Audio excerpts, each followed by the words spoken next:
No, straight after we cannot be live. Maybe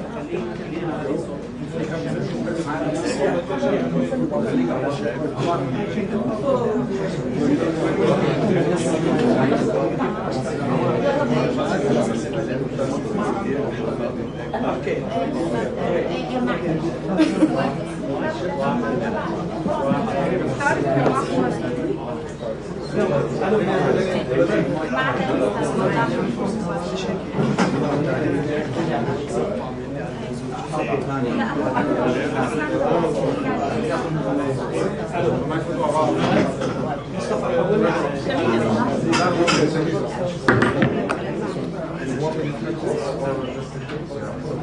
لا هي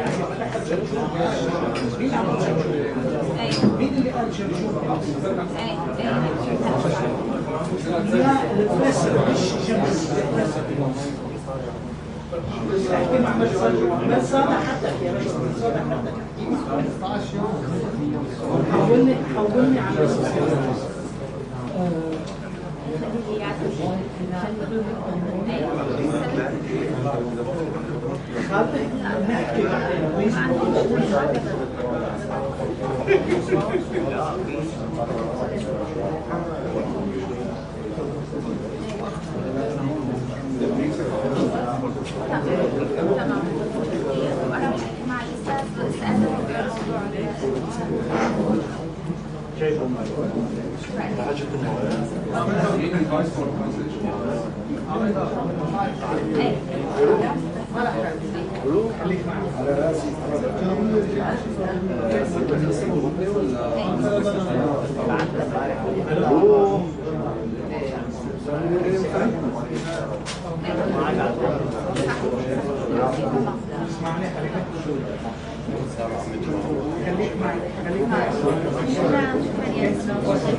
انتوا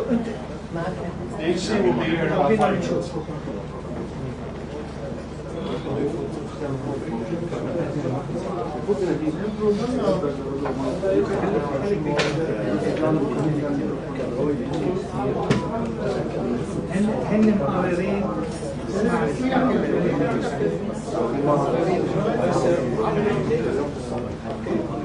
وبعدين خليني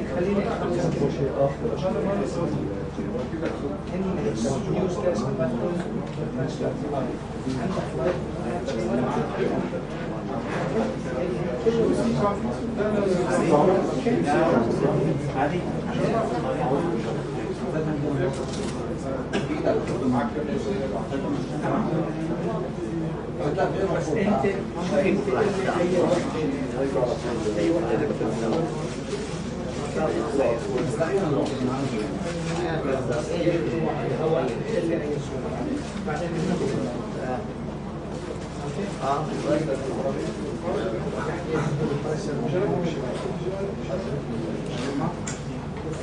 وفيك انه البرشا هو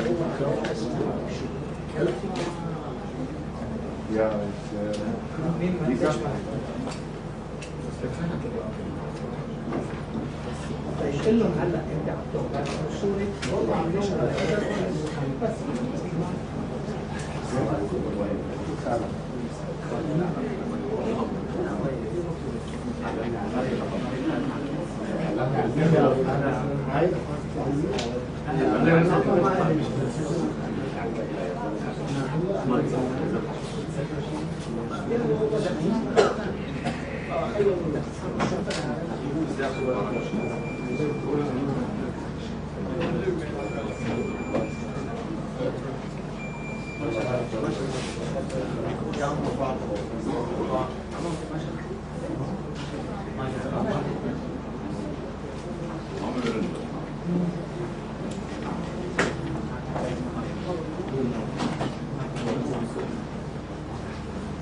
ليه صح السماعات؟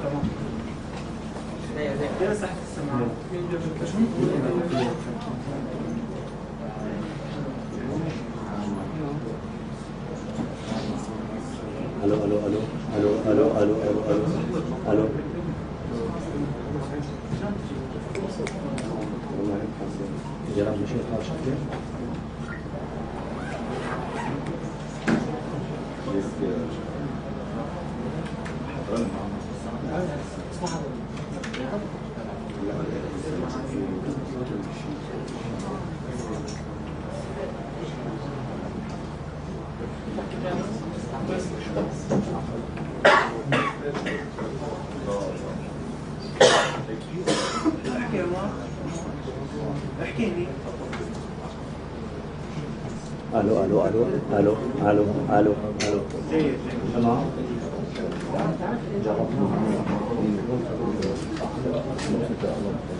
ممكن بس الماركات تكون اوطى شويه، ما تكون كميتها عاليه.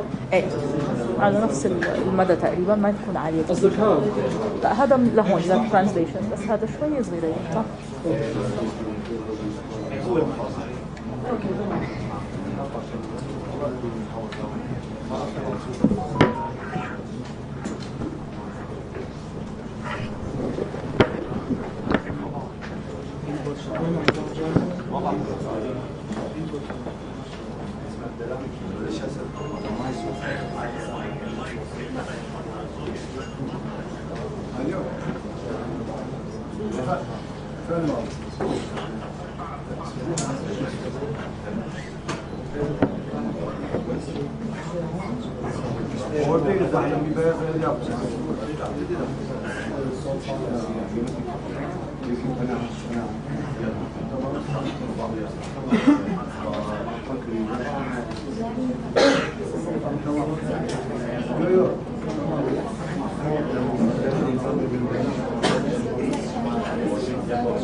الو الو ما في صوت ابدا.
تيست واحد اثنين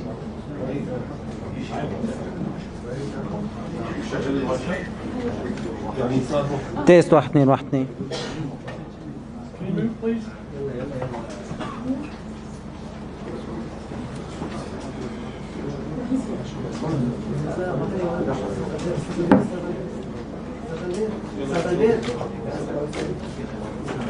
Here.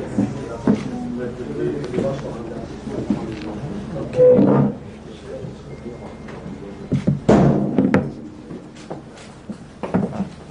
need this.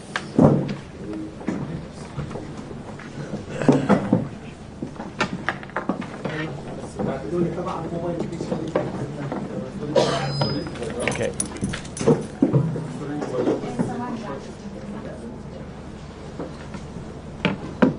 Good afternoon, everyone, and thanks for coming here today.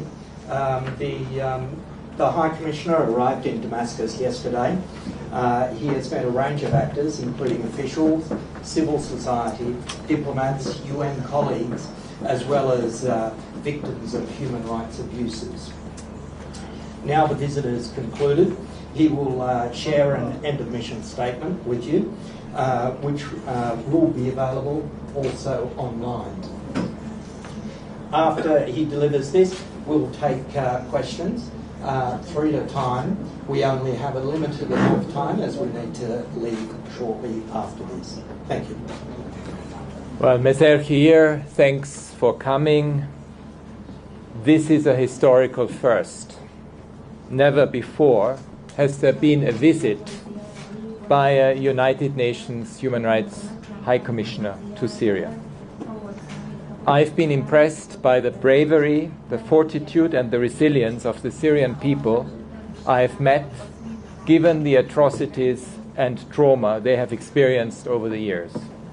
It has been indeed a very emotional moment to listen to many of them and to their plight.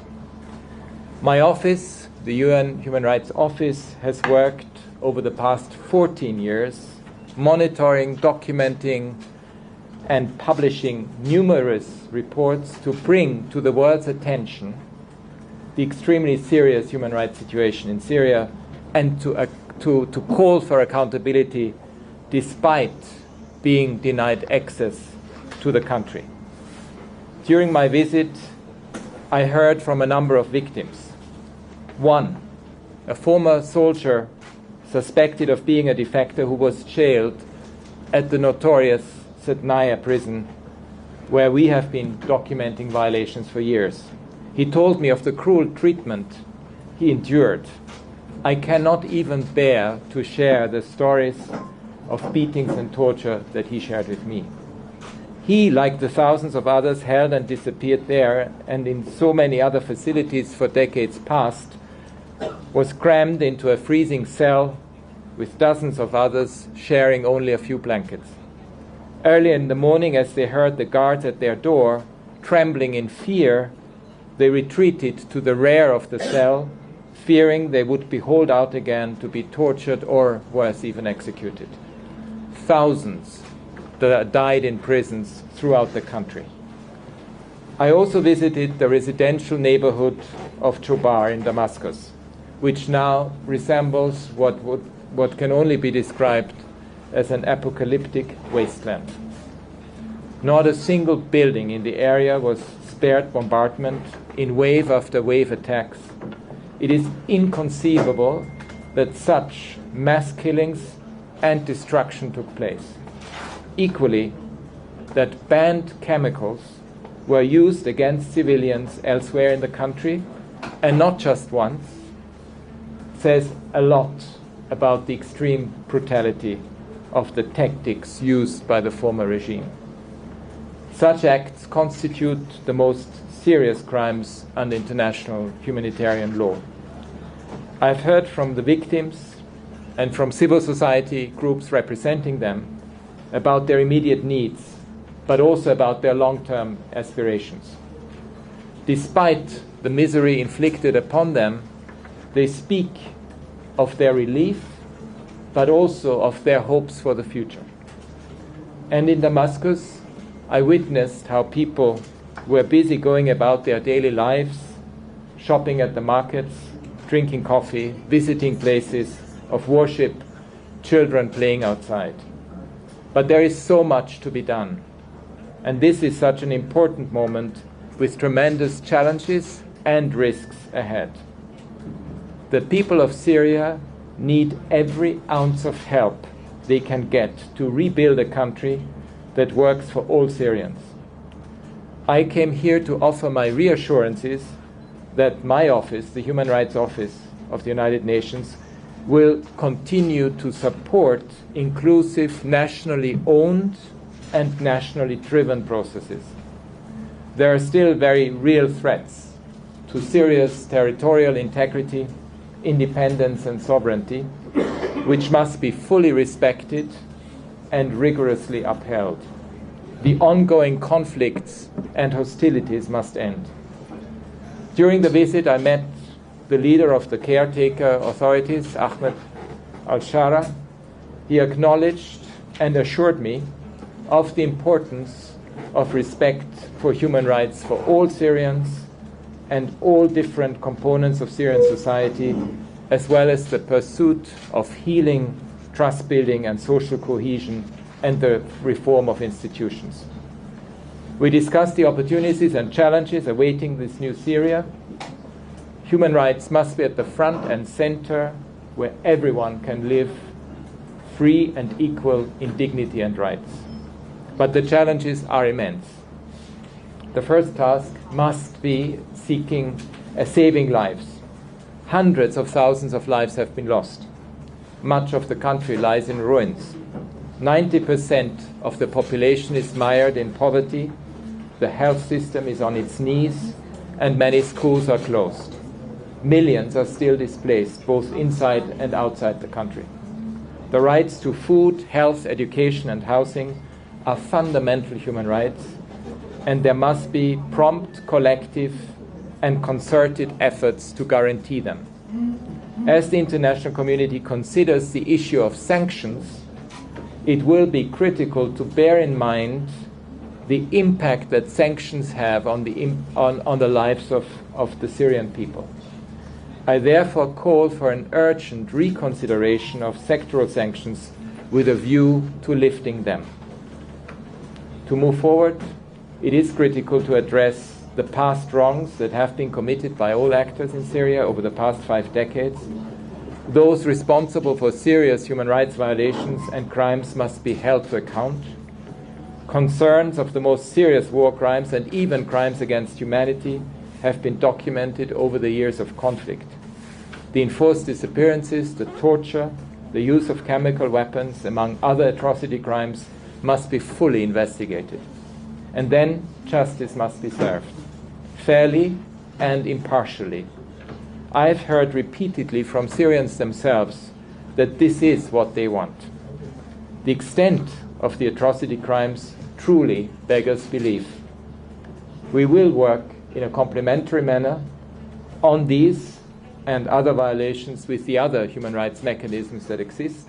As you know, the UN Commission of Inquiry, the International Impartial and Independent Mechanism, and the newly established institution on missing persons in Syria. In fact, this institution that has just started will work with families, victims groups, and the authorities to clarify the fate and the whereabouts of the enormous number of missing persons all across Syria and provide support to the relatives. Transitional justice is crucial as Syria moves forward. Transitional justice aims to provide recognition to victims. It enhances the trust of individuals in state institutions.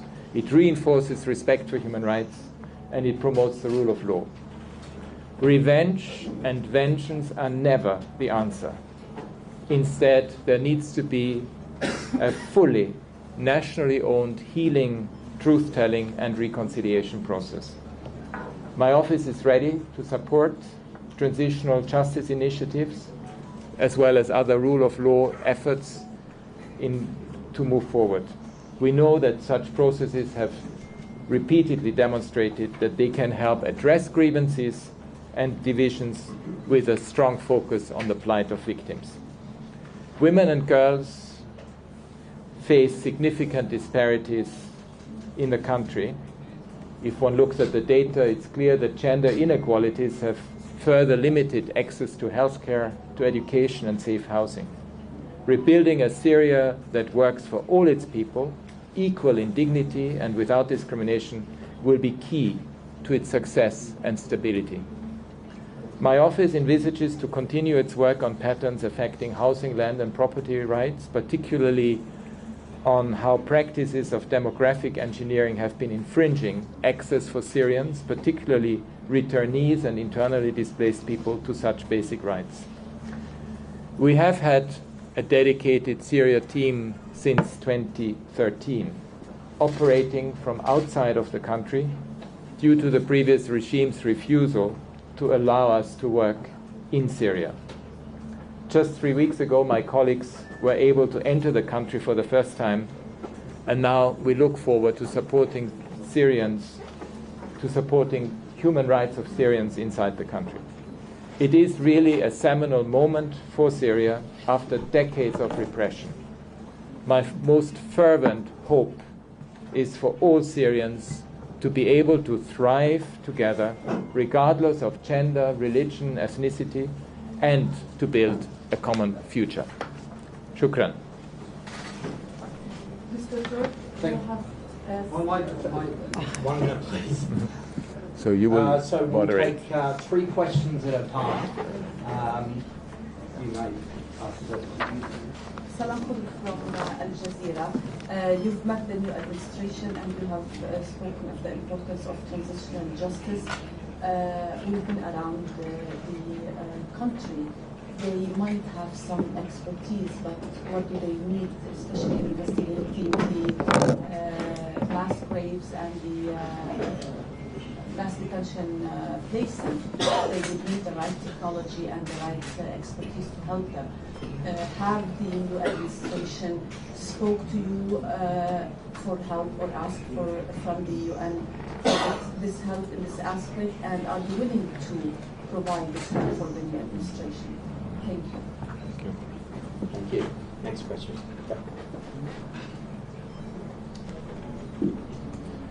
Thank you. Mr. Sanawi, TRT World. Over the past 14 years, many Syrians would say that they've been feeling left out by the world. We understand, of course, the restrictions imposed by the previous regime, the Assad regime. Now, my question is that, given the dire humanitarian crisis here across the country, what are the actual steps and measures you're starting to take to help people, especially in areas where there is limited or no international assistance? And one more thing about refugees, because we understand that millions of Syrians are still displaced, whether outside the country or internally.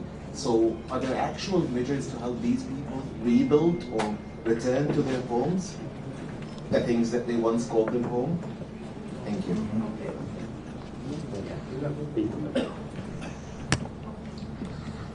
سيفا رزوق جريدة الوطن السورية. سيفا رزوق جريدة الوطن السورية. تحدثتم عن تحديات الآن تواجه النساء السوريات.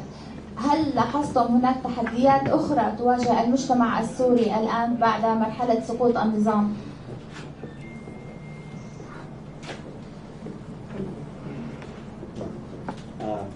That's our three Yeah. questions. Thank you.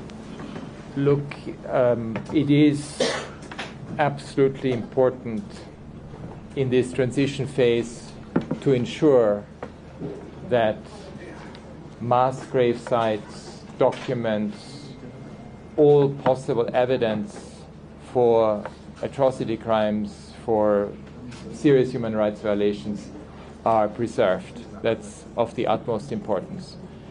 And it is clear that both my office, but also the other mechanisms that I have just mentioned, the IIIM, the independent institution that has been investigating crimes for the last couple of years, as well as the Commission inquiry, are able to do their job because they will want to work with the transition authorities precisely to do that. And that is going to be very important. And in my meetings with the leader of the caretaker authorities, we had agreed that we would indeed make sure that we have a work plan that will include transitional justice issues, and that we are able to re-establish ourselves in this country after such a long absence. And that's absolutely critical, and I'm very much looking forward to that. I think in the past, one of the big issues for my humanitarian colleagues in the UN was that there was an incredible amount of red tape to their humanitarian activities. As you know, the UN has been present inside the country for a long time, and I know from my humanitarian colleagues how often it took them 2 weeks to get authorizations. They needed to notify, sometimes deconfliction didn't work, all the nuts and bolts of humanitarian action. And today, you just can go wherever you want, and you are able to deliver. And I think that the big issue now is to make sure that we get the donor support that is needed for the humanitarian agencies to be able to have access everywhere, to be able to provide support, to be able to deliver on food. We have just had a high-level visit, including from the World Food Program, for example, and that's of the utmost importance. The work of my office is a bit different. We are not part of the humanitarian side. Our work is to ensure, and we have been doing this, as I mentioned during my remarks, our task has always been to bring to the world's attention the massive human rights violations that have occurred in this country for not just the last 14 years, but in particular the last almost 14 years, but even before that. On refugees, I mean, when it comes to refugee return, there are very clear principles. They need to be voluntary. It has to be based on voluntariness. It has to be based on a free and informed decision by people of whether or not they are able to go back. And it has to be managed in such a way that indeed early recovery can set in so that people are able to reestablish themselves. This is going to be a huge process. It will have to be managed both internally and externally, and it will depend very often also on people being able to have access to basic services. So from my own experience, I know that this can take some time, but it is absolutely clear that those Syrians who live outside, who want to return, who want to exercise their right to return, they should be able to do so. And the conditions for that need to be provided. So the challenge is, you know, I've had a chance now to meet with quite a lot of Syrians and civil society actors, former human rights defenders. Some of them have come back. I felt a sense of relief, but also the need to work through the traumas of the past.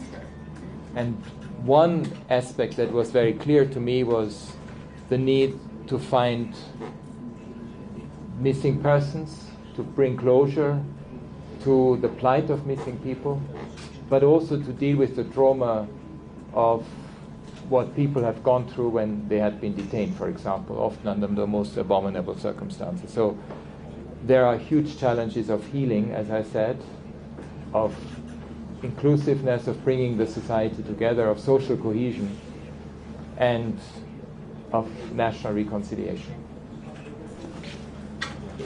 Next.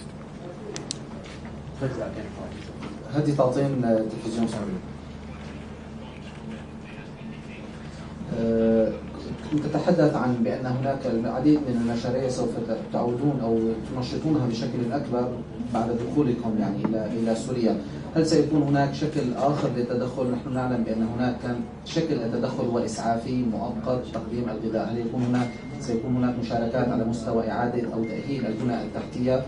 وأيضا تحدثت عن العقوبات. هل سوف يعني نشهد دور بالمساهمة بموضوع رفع العقوبات عن سوريا؟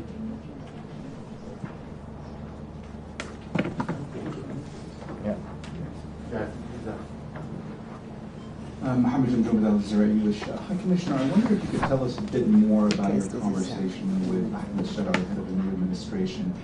Did you ask for specific guarantees when it comes to ensuring that human rights be respected for minority groups? And also, could you just delve a little bit more into some of the conversations that you had with civil society organizations and how much help you'll be able to provide them, at least in the short term?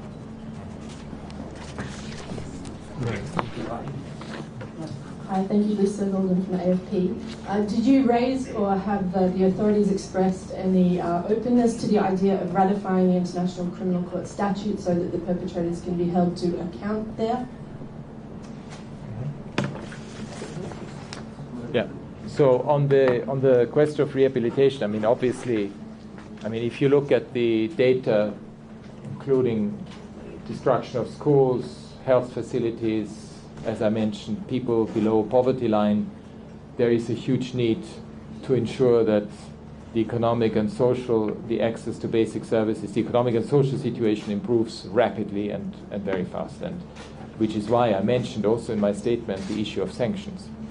Because sectoral sanctions have had a negative impact on the enjoyment of rights of people, and the lifting of these sanctions should really be considered very actively. And I've said it publicly, I will continue making strong advocacy for that.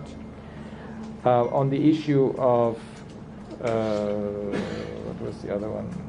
Yeah, and sorry, on the issue of my conversations, well, obviously we discussed inclusivity and the importance of inclusivity, not least benefiting from the richness of the society. I mean, it's clear that society and the social cohesion within the country can only be guaranteed if indeed each and every part of that society is able to get on with their lives.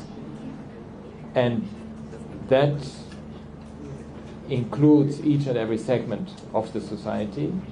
And indeed, we heard some very positive statements from the leadership in that regard.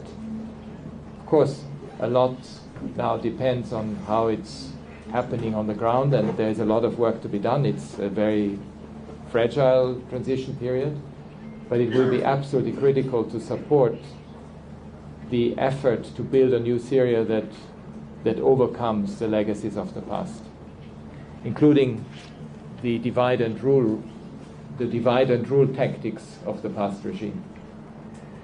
Civil society, as I said before, I've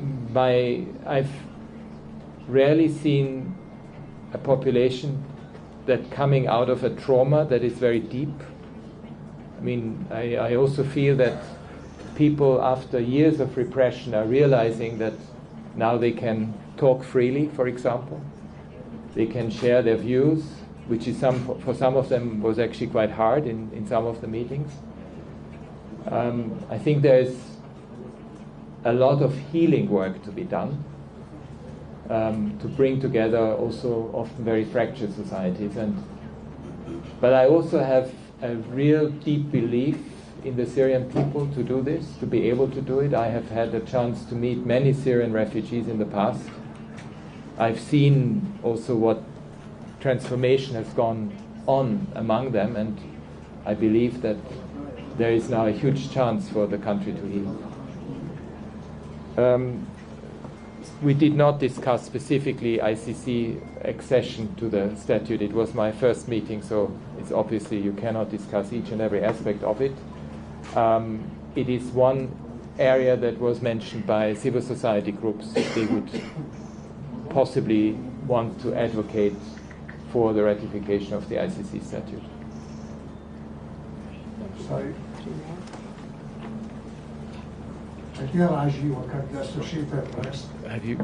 هل عندك مايك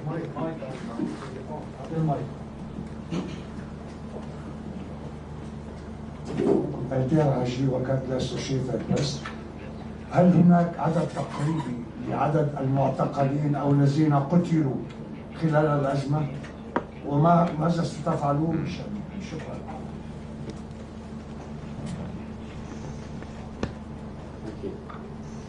Questions? Yes. مرحبا، أحمد غنام، موفد التلفزيون العربي لدمشق. يعطيكم العافية.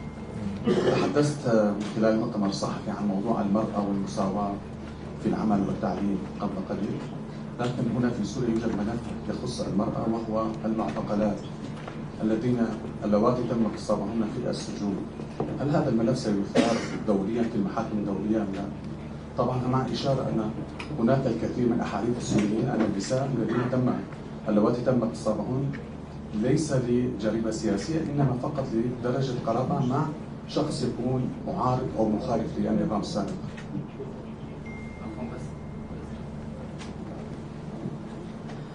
عديس الطروف وكالة ستيل. هناك مطالب شعبية كبيرة من المدنيين أو الناس هنا في سوريا بمحاسبة مرتكبي جرائم الحرب في سوريا. ما هو دوركم في هذه القضية وماذا ستفعلون في صدد محاسبة جرائم الحرب الذين كانوا ضمن صفوف قوات النظام؟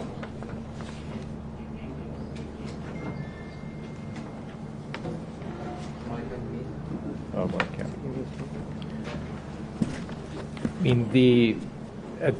When it comes to the exact numbers of people who died and were killed, we have, of course, different figures that were provided, including by Syrian civil society organizations, but we don't have the exact figure.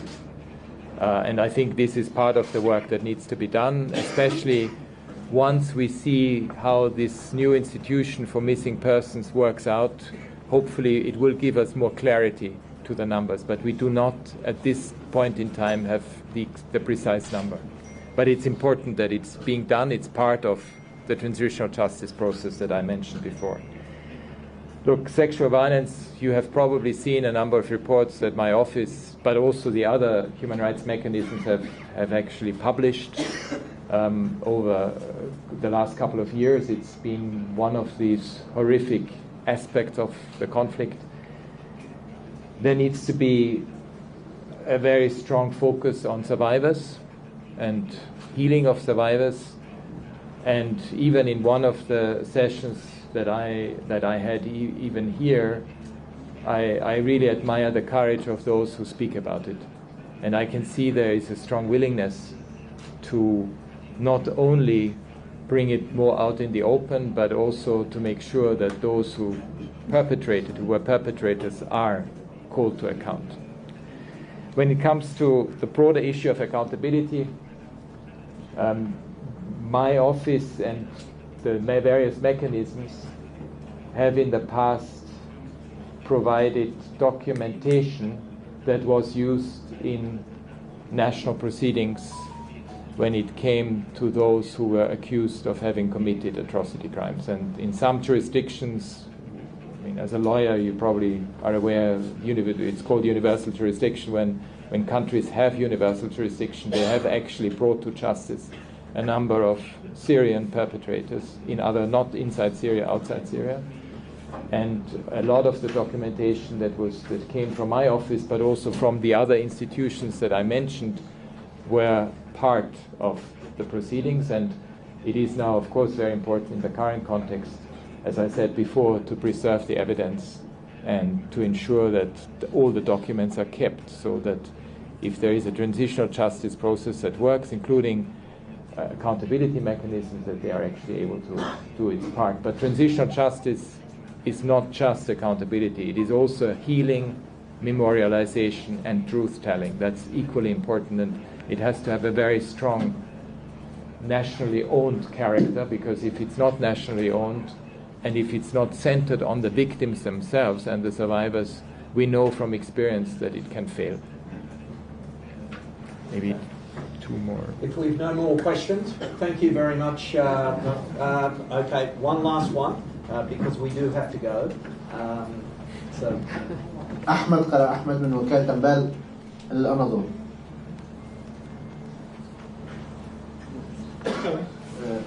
يقولون كثيرون أن يجب أن تكون هناك محاسبة للجرائم ضد الإنسانية المرتكبة في سوريا. كيف سيتم تطبيق هذه الآلية ومن المسؤول عن تفعيل هذه الآلية وما هو الدور الذي ستلعبه الأمم المتحدة في هذا الصدد؟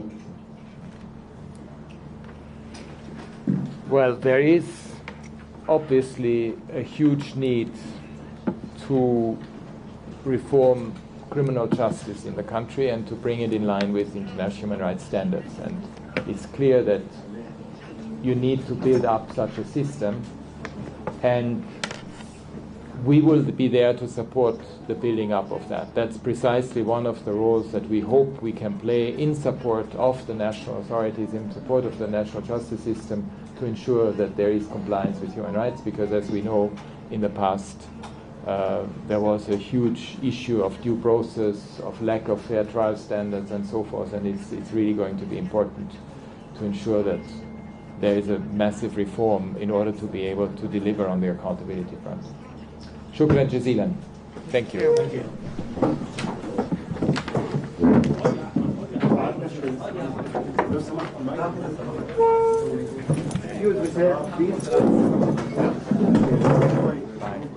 Thank you. Bye-bye. Bye-bye.